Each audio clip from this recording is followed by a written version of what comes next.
بسم اللہ الرحمن الرحیم۔ شروع کرتا ہوں اللہ کے نام سے جو بڑا مہربان اور نہایت رحم کرنے والا ہے۔ بھول جاؤ کہ تم کون ہو، بس یاد رکھو کہ تمہارا رب کون ہے۔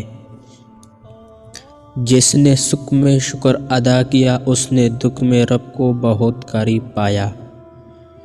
بہترین انسان وہ ہے جو دوسروں سے زیادہ اپنوں عیبوں پر نظر رکھے۔ منزل تو ملے گی بھٹک کر کے ہی صحیح، گمراہ تو وہ ہے جو گھر سے نکلتے ہی نہیں۔ عشق کے 5 نقطوں سے سچا ہے نکاح کے نون کا ایک نقطہ۔ جب وضو کرنا مشکل لگ رہا ہے تو یہ سوچنا کہ اپنے گناہوں کو دھونے جا رہا ہوں، وضو آسان ہو جائے گا۔ زندگی کی ساری بلندیاں رب کے آگے جھکنے سے ملتی ہے۔ جنہیں یقین ہو مقدر لکھنے والے پہ، وہ انجام سے گھبرایا نہیں کرتے۔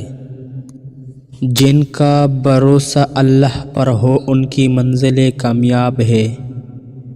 یقین ایسا ہو کہ سامنے سمندر ہو اور تم کہے میرا اللہ راستہ بنائے گا۔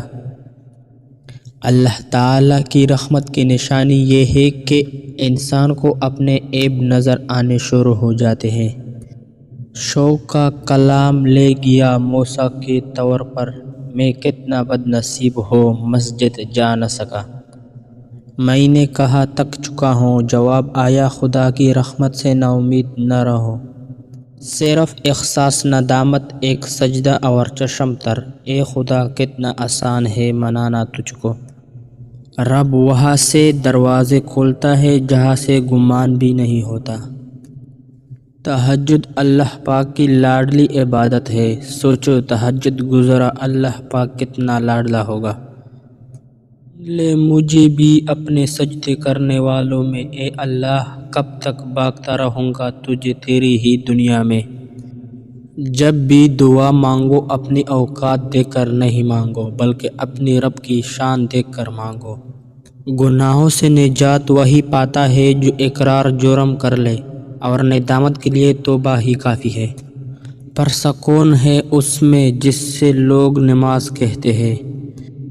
لوگوں سے ڈرنا چھوڑ دو، عزت اللہ دیتا ہے لوگ نہیں۔